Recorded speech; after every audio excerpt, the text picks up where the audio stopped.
Booth taps into the underground network of Confederate sympathizers in Washington and Maryland to assemble a team.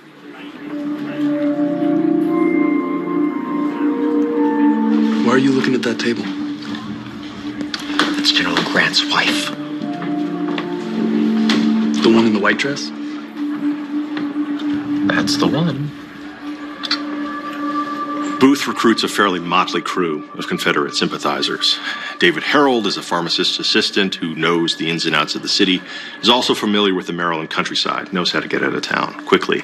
George Atzerodt is a criminal smuggler. And last, Lewis Powell is a violent thug who fought and was wounded at Gettysburg and also fought with partisan Confederate raiders.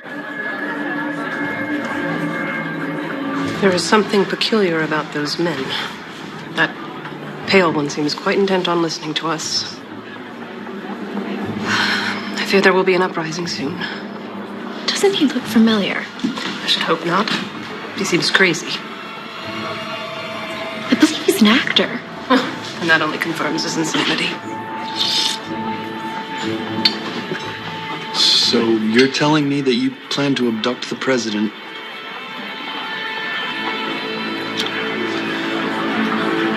Let me worry about that. I just need you to guide us out of the city. Well, if we don't act soon, I'm out.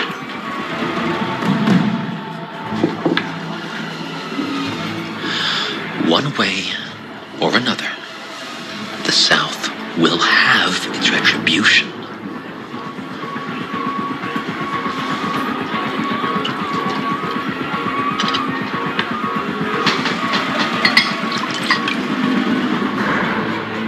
When we are finished, this city will plunge into chaos. Everything's falling into place, gentlemen. Falling into place. Booth has his team and a plan to kidnap Abraham Lincoln.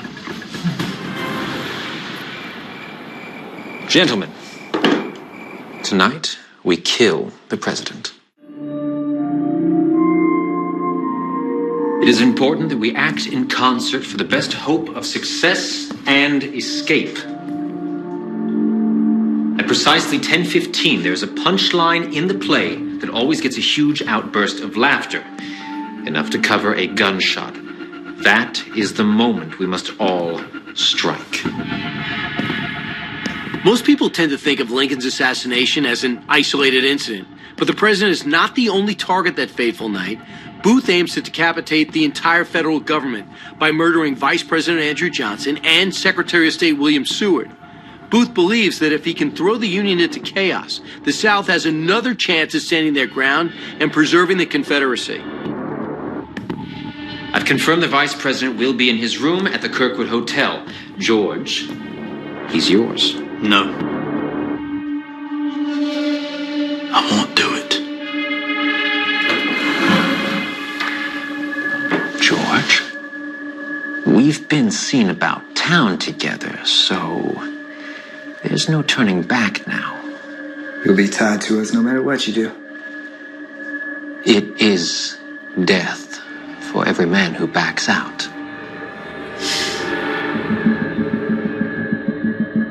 Powell, you'll take Secretary Seward at his house. Harold will go with you and guide you to the Navy Yard Bridge when it's done. The old fox is mine. George Atzerodt has to drink himself brave before closing in on Vice President Andrew Johnson.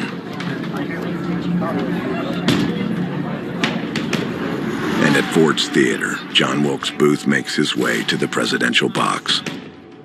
What will Miss Harris think of me hanging on to you so? She won't think anything about it.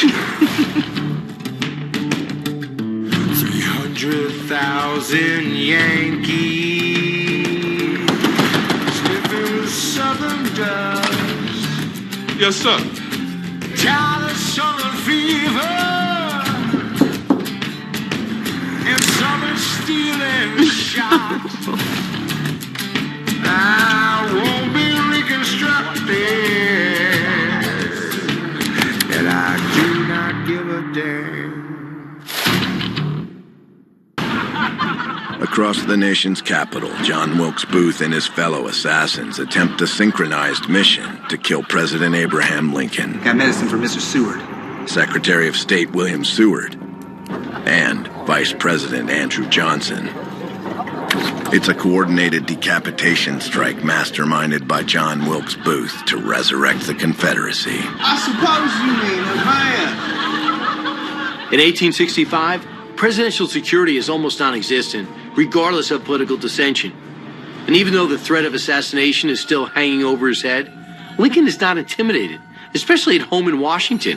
Whoa, man, I calculate I ain't gonna expose myself to the shakes in this cold climate of yours.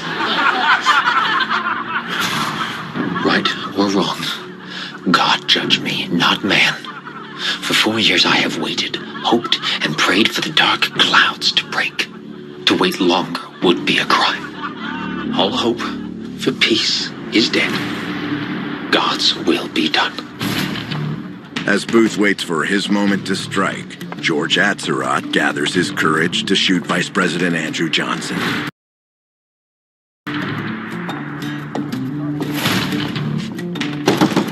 And Lewis Powell makes his move at Secretary of State William Seward's house. Yes, sir. Dr. Verdi sent me. Master Seward is asleep. You can't go up there. I'm a good old rebel. So make tracks. That's just what I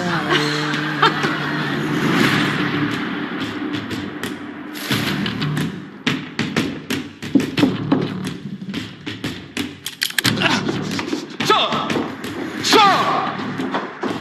What is the commotion? I told him he couldn't come up, sir. Got medicine for Mr. Seward. Medicine? Well, and I will give it to him. For the Yankee nation, I do not give a damn. When I fought against her, only wish we were. Yes? George Atzerodt was probably the most bumbling member of Booth's conspiracy. He has basically spent the whole evening drinking, and when the time comes for him to go kill Andrew Johnson, he can't do it. He loses his nerve completely, and he goes to the bar, he drinks some more. Sir.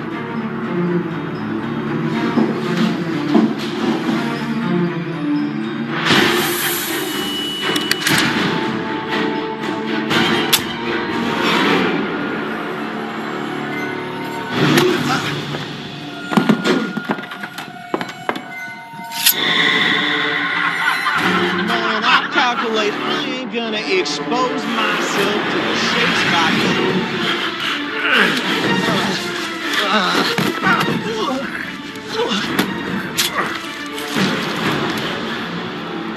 by getting in cold water in this cruel cold climate of yours. So make tracks. They will blame me for what I'm about to do. Posterity, I'm sure, will justify me.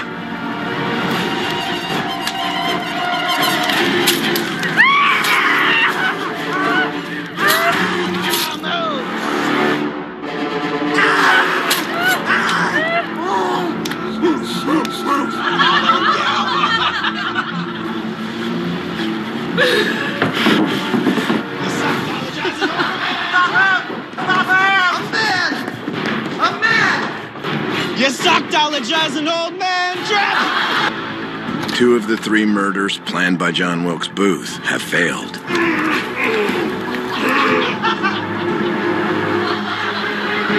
But Booth himself is determined to carry out the assassination of Abraham Lincoln and throw the newly reunited states into chaos. Well, I guess I know enough to turn you inside out, old gal.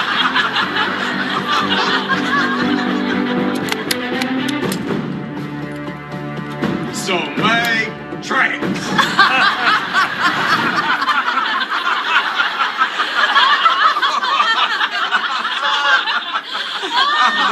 $5 old man trap!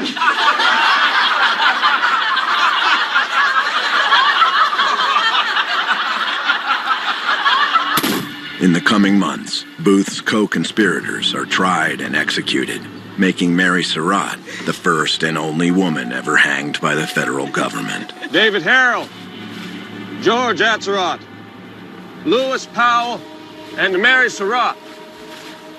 You have been sentenced to hang.